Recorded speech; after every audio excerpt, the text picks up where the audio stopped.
m'appelle Anne Bassi et je dirige depuis plus de 10 ans une agence de communication. Le silence des matrioshkas est mon premier roman. Le silence des matrioshkas est un roman qui raconte l'histoire d'une avocate qui découvre un secret de famille enfoui depuis des décennies.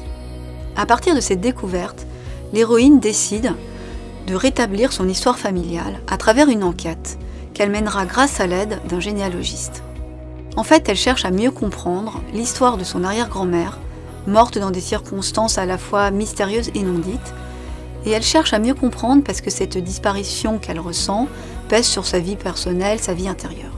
Le silence des matrioshkas est un véritable voyage dans le temps et dans l'espace. Il se déroule de 1885 à aujourd'hui, à Kiev, Berlin et Paris. Le silence des matrioshkas s'adresse à tous ceux qui cherchent les traces de leur histoire. Mais il s'adresse aussi aux jeunes qui souvent s'interrogent sur ce dont ils héritent de leurs ancêtres et donc sur les mystères de l'hérédité. Il s'adresse aussi aux adultes qui réfléchissent et se confrontent à ces problématiques à partir de leur vécu et de leur propre découverte d'eux-mêmes, mais il s'adresse aussi aux parents qui s'interrogent sur la notion de transmission par rapport à leurs propres enfants.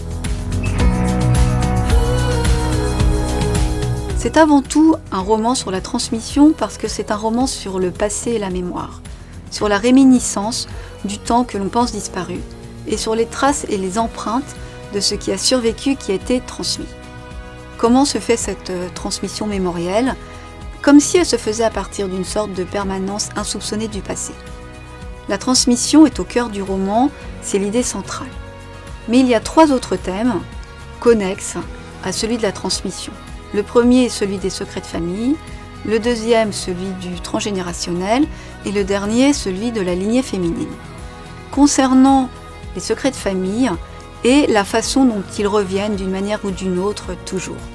En fait, tout se déroule comme si certaines personnes étaient prédestinées à devoir lever des secrets de famille parce que c'est la condition pour qu'elles aillent mieux. Le deuxième thème est celui du transgénérationnel.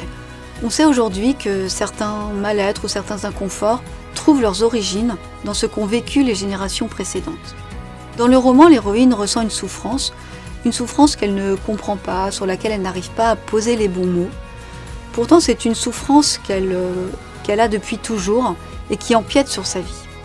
Sa recherche sur le présent, le passé, les morts et les vivants est essentielle car elle permet de rétablir l'histoire de cette arrière-grand-mère et donc de sa famille et plus particulièrement de sa lignée.